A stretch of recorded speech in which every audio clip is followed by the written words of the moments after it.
5 books and counting. The Tales from the Omni Vault continues to expand as a universe. Go ahead and check the links down in the description to get your copies today. Hello, ladies and gentlemen. I'm the Omni Viewer, and before we get to the primary meat of this particular video, I'd like to point out something kind of funny. At least I think it's funny. You see, I've been seeing a lot of reviews popping up about Godzilla Minus One. This is apparently the internet's new favorite movie, which I am fully in support of course, because it's a good movie, a really good movie. But I'm seeing a lot of people talking about how Godzilla Minus One is the first Japanese Godzilla film since 2016's Shin Godzilla. That's almost the exact quote I see a lot of people saying in different videos all over. Some of it from like casual people who maybe don't necessarily get that into Godzilla, but they're aware of it. They say they like it well enough. But also from people who claim to be hardcore fans, who like claim they've seen every Godzilla movie. They're saying that there hasn't been another Godzilla film made in Japan since Shin Godzilla. So it would appear that the world is now collectively agreeing that the Polygon trilogy just didn't happen. I mean, technically they count. They are films. They are over 60 minutes, so they are feature-length movies. They were made in Japan. They got theatrical releases in Japan, and yet, apparently, they are not on the table. People are just sort of acting like, yeah, there was Shin Godzilla, then nothing happened for a while, and then we got Godzilla Minus One. I think that's so hilarious. These movies are so bad that they are no longer being acknowledged. Even Toho is not acknowledging them. Remember the countdown to the official reveal of Godzilla Minus One? They were going through every single Godzilla movie that had been made in Japan, yet what was absent? The Polygon trilogy. Even Toho is not acknowledging them anymore. And their logo was at the beginning. Toho Animation. Check it for yourselves if you have a Netflix account. They count. They technically count. But everyone is now acting like, yeah, those didn't happen. Just sweep them under the rug and forget about them. It doesn't matter anymore. It was Shin Godzilla and then Godzilla Minus One. That's what we're going with from this point onward. As someone who doesn't like those Polygon movies at all, like, I think they are the absolute bottom of the barrel that the Godzilla franchise can come up with. I mean, I feel so delighted to see that's the mindset that's going on. I'm not faking this laughter. I was gonna do this straight, but I just can't help but laugh at it all. And you know, on a similar note, Godzilla Minus One is officially in the #1 box office spot in America currently, with the accumulated box office from the weekend and the numbers from Monday, I believe. That's what I've been seeing. It's officially taken the #1 spot by now, which has never happened with a Godzilla movie in America before. So, again, I think it's deserved. I think that means this movie is really speaking to people and the positive word of mouth really is spreading. I even think its theatrical run got extended to the 14th. So, clearly, this movie is resonating.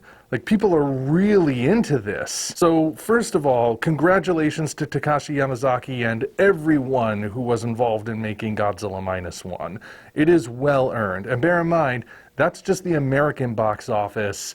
When you combine it with the Japanese box office and the box office that's going to come in from other territories, this movie is going to be considered quite a success, especially since, compared to other recent Hollywood films, it's relatively low budget.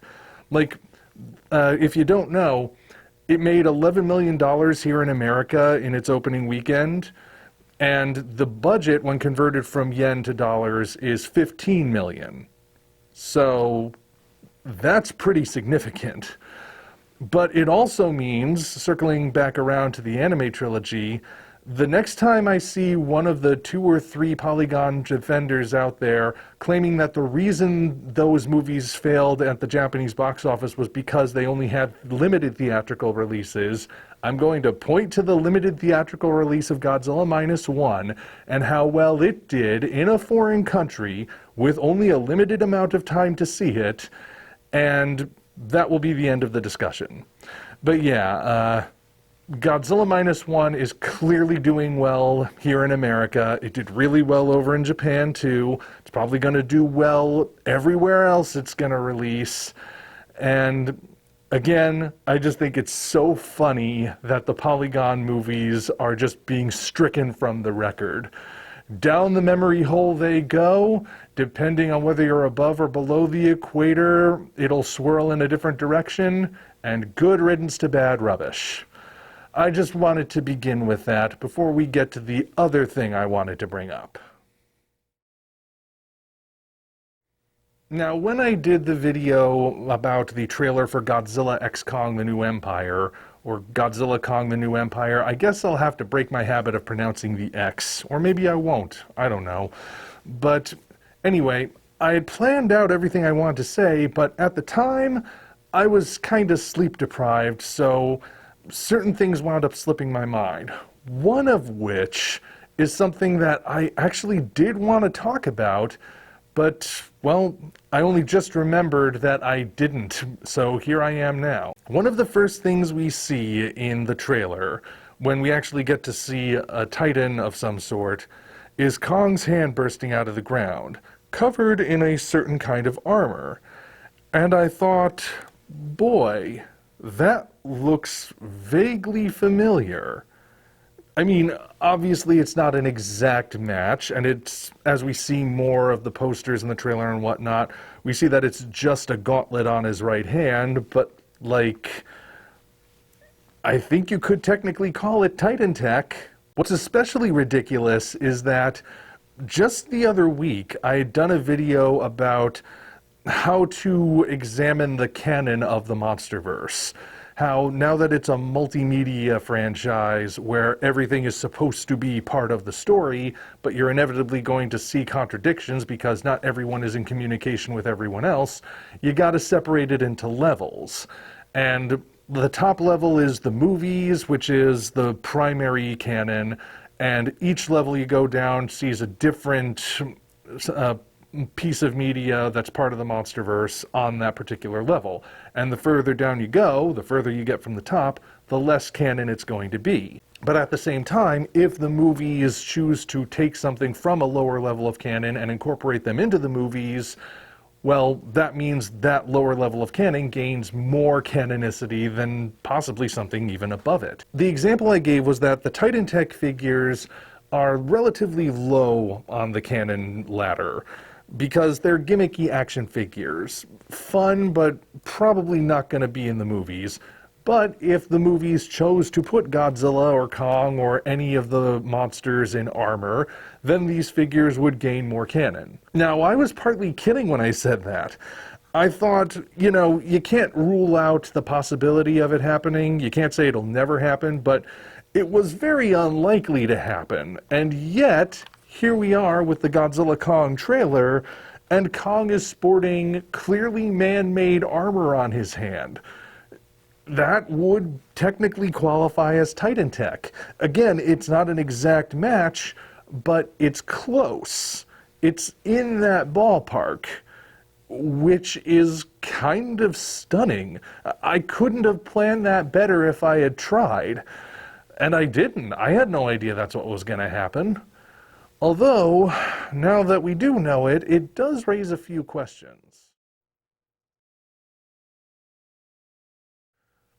Alright, so I think we can probably guess what's going to happen. Kong's probably going to get injured somehow. He might even lose his axe, then losing the axe might be part of what causes this damage.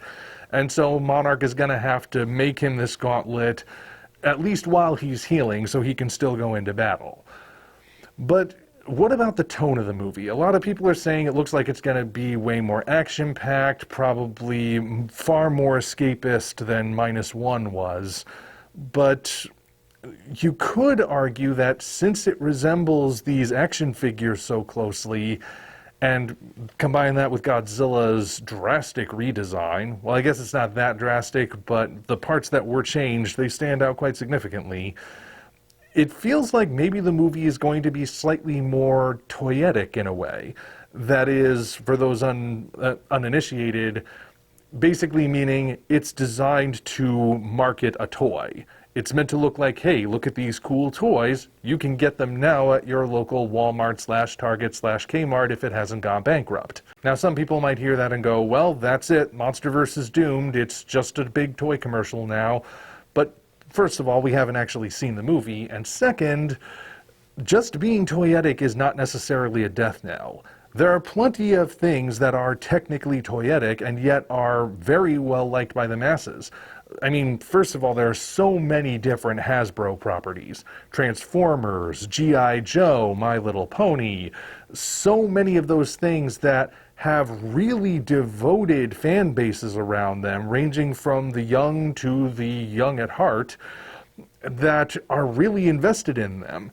Technically meant to be toyetic. I mean, it's the toy line first, and then we make a movie or a cartoon or something to basically be an advertisement. But because those cartoons and movies are good, or at least they can be really good, people really get invested in them. You can also look at any superhero movie. No matter what kind of superhero movie it is, you may notice that in every movie, the hero's costume changes ever so slightly. Even if it's not a drastic change, there's usually something different. Why? Because of the toy market. People are not going to buy the same version of Batman over and over again just because you put a different movie logo on the package. But if the package with that different movie logo also has a different iteration of Batman, well, they don't have that version, so they're going to buy it. Or at least that's the theory. And it doesn't matter, again, if the movie is like PG or even R, because R-rated movies can still get adult collectible figures made. So it's still technically toyetic. What makes a toyetic property work is when you have people who are really invested in it. Whether they're longtime fans or they're people who are just coming into it and saying, you know what, we are going to actually put effort into this. We're going to bring our A game, and this isn't just going to be a commercial. This is going to be good entertainment, which is how you get stuff like Beast Wars, for example. Now, that's one I personally grew up with. Like, Dinobot's arc in that series defined a generation, I'm convinced. And that's because the people who made Beast Wars, the series, knew that they had to make something that was genuine entertainment. But when something toyetic doesn't work, when it is just a commercial, that's usually because the people involved either don't care or their hands are tied by the studio that just wants a commercial. Unfortunately for Godzilla, Kong the New Empire, it's produced by Warner Brothers, which does have a history of that being a problem. That's what ruined Batman and Robin ultimately. If you look at Batman Forever when Joel Schumacher first took over, you can still see hints of the darker Tim Burton movies in there, even if it was still going a bit lighter and sillier.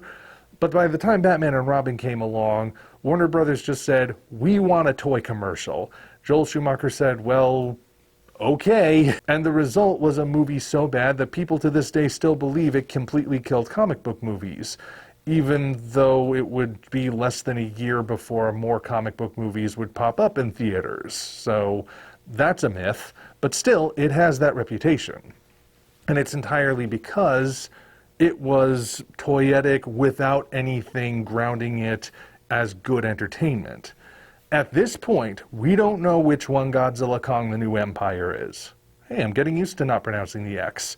But anyway, we don't know which one that's going to be. Now, it's possible that this might be exactly what the movie turns out to be. It might just be a toy commercial. And it might get a chance to course correct if it still technically does well enough to justify a sequel, or it might flop and that'll be the end.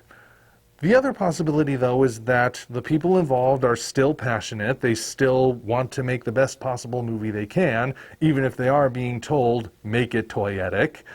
And hopefully that'll shine through. Again, at this point, we have no idea. We only know what it looks like. And ultimately, we'll see. I mean, yes, it's going to be escapist, but I'm okay with that. I just want it to be entertaining, even if it is trying to just sell me the new Playmates line.